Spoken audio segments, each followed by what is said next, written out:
Hello and welcome. I'm your host, Enrico DeCastro, and you are tuning in to the What's in Your Case podcast. Our guest today has said, and I quote, "I'm a solo artist and some other stuff too.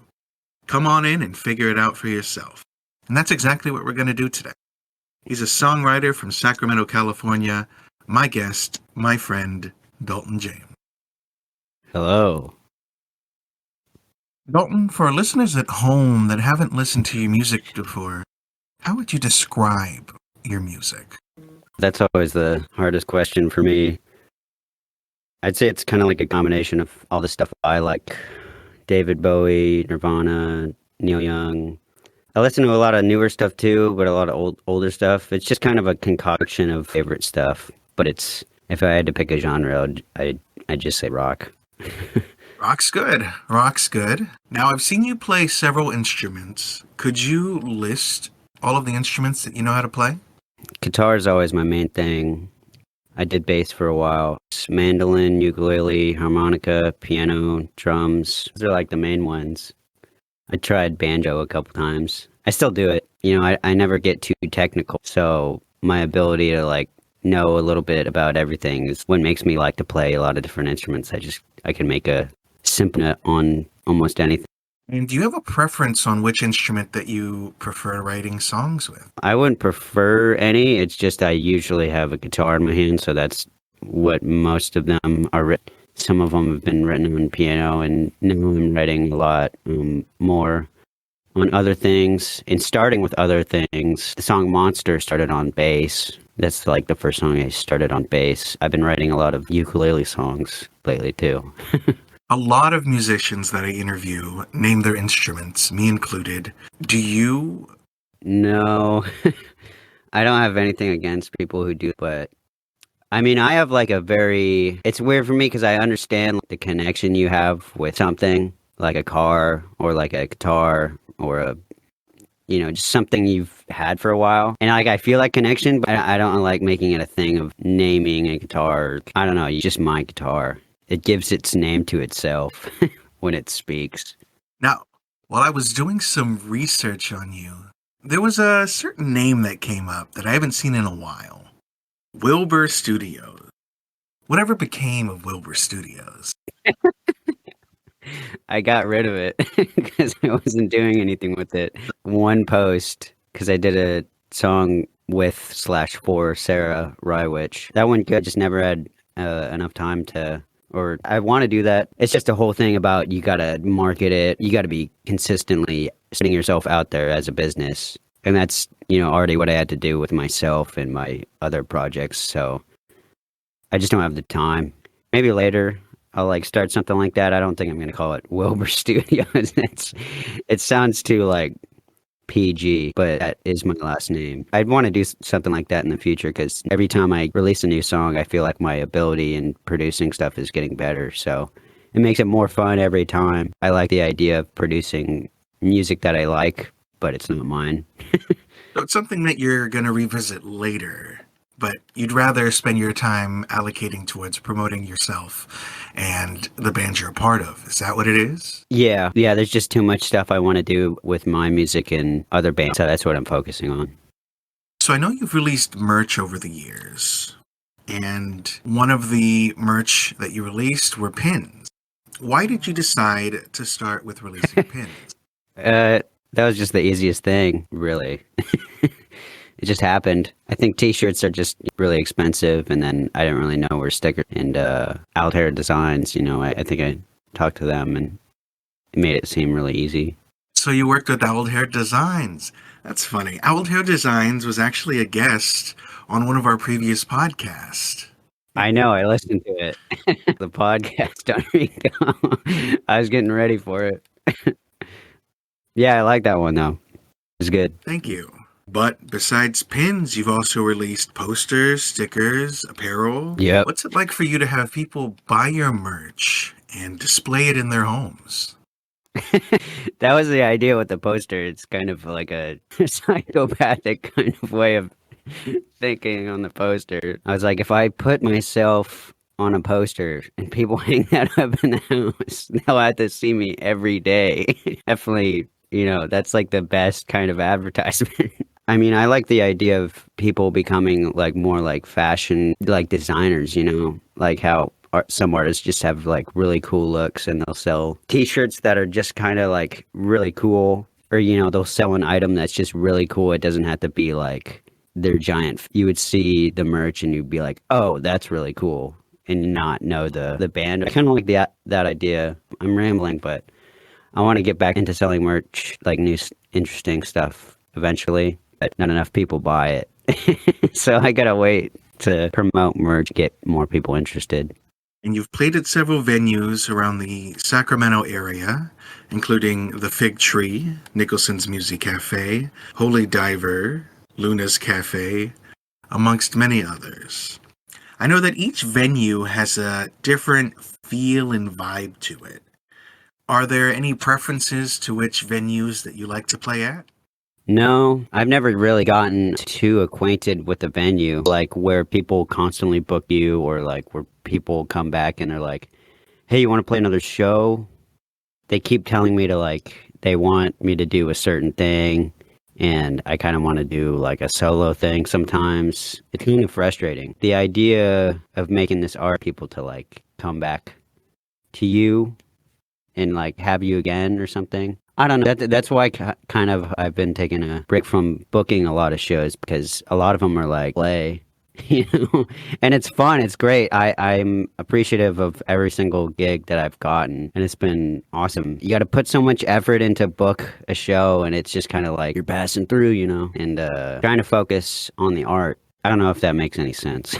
It's funny that you mentioned that, because December 2nd, 2019, you have a post where you feature homemade CDs of your music.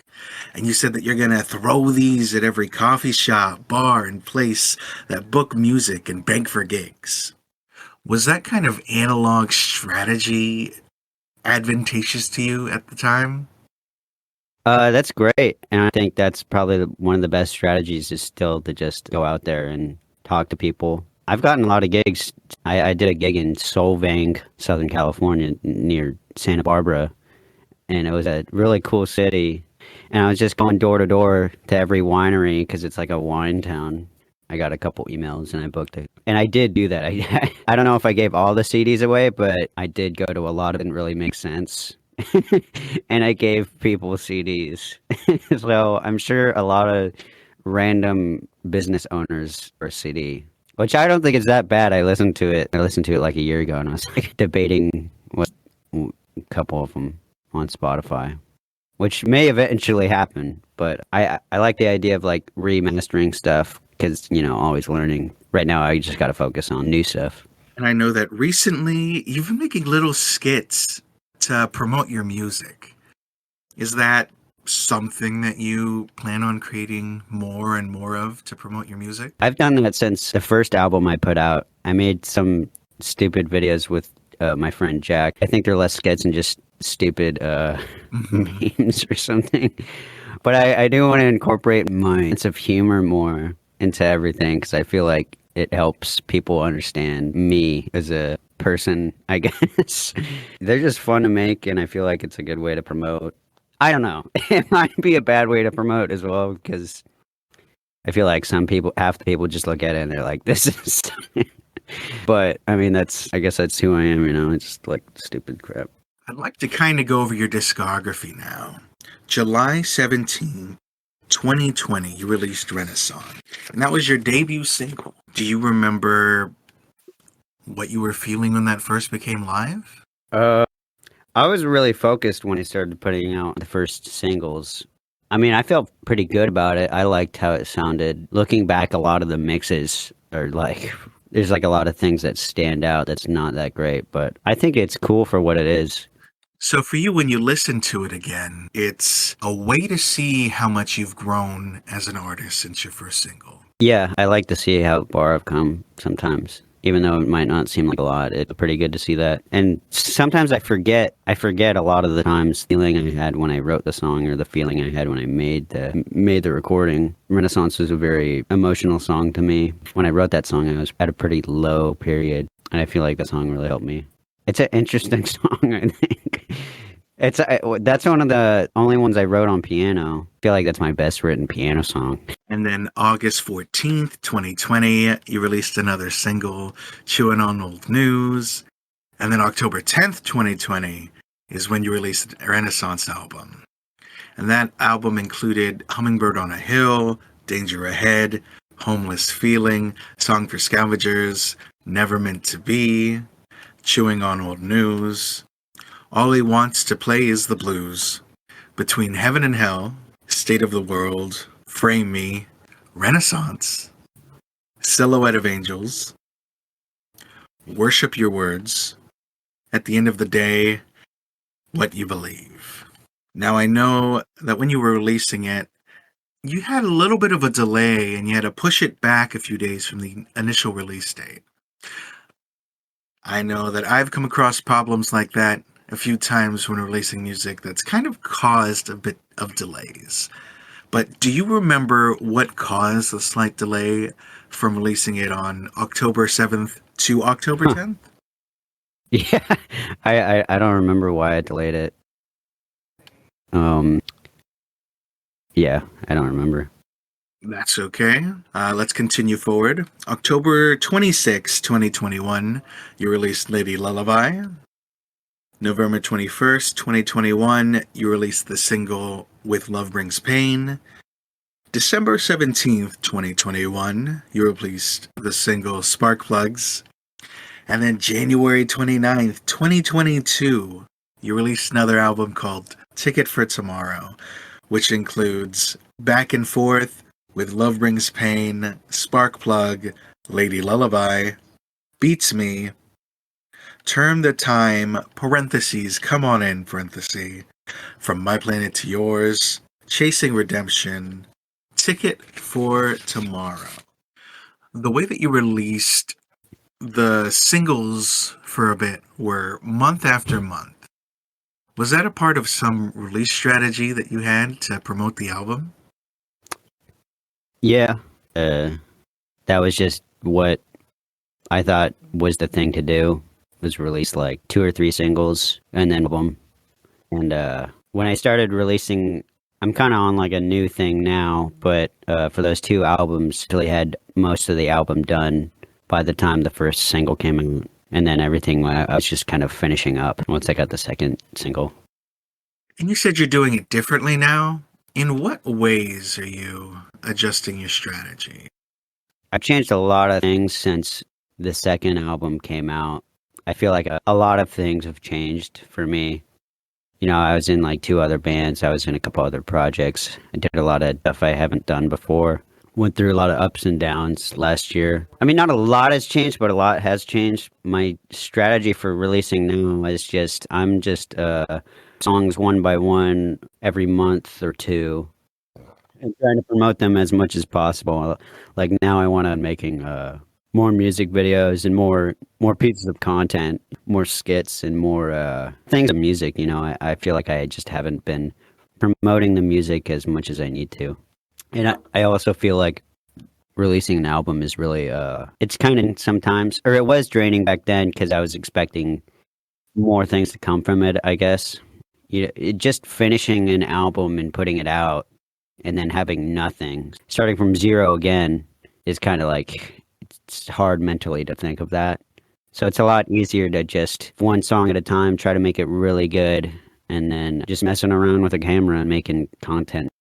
I mean, I love albums, but, you know, sometimes you just want to listen to 1 song. I'm one of those type of people that'll listen to a song on repeat. Exactly. Especially now that everything's on streaming. It feels like listening to an entire album has become more of a rare thing. People don't really do that anymore. Yeah. I mean, for like really big artists, but I feel like you need people to be really invested. And that's what I'm trying to do, is show more of what Dalton James music thing can be. Albums are still very much a thing, as they always have been. Yeah, I feel like you just got to pay your dues and you got to show people that an album is worth their time. You got to prove to them that with singles that are really good. Speaking to singles, back to it. June 19th, 2022, you released Old Dog. October 23rd, 2022, Same Old Sadness. April 14th, Yep. 2023, you released Monster. And there's another one today. Oh, Yep. It's soon. And to plug it real quick, there's a music video on YouTube. besides your solo stuff, you lend your talents to other bands. I know that you're a former member of Rose and the Buds, and you've worked with Overmotion, and now the Pretty Boys Band. What's it like for you to work with other musicians and songwriters? For you to be around that kind of collaborative environment? Yeah. I mean, it's great when you can make really good music. The kind of end goal is, or not the end goal, but what you want to be able to do is surround yourself with other great artists that it's ideas off of. And, you know, like solo albums, solo artists are really cool. What a person could do by themselves, but it's, you know, most of the time it's a lot better when there's a lot of different ideas in the pot and personalities, because there's just so much more to get from it most of the time when it works well. Well, thank you for being our guest here in the What's in Your Case podcast. Do you have anything that you'd like to promote? Man, tell the listeners where they can find your content. Well, thanks for having me, Don Rico. Yeah, you could find me on TikTok at Dalton James Music, and YouTube. The URL is Dalton James Music YouTube. And got a new music video on there for soon. Gonna be putting videos on YouTube, skits, music videos, music video for Monster coming soon. Listen to my Spotify, it's Dalton James, and I got a new song soon, and new song Monster. And also listen to the new Pretty Boys album. We just put it out. We made it by ourselves. Yeah, that Pretty Boys album is called Don't Quit Your Day Job. Just look up The Pretty Boys on Spotify. Okay, that's it. Thanks.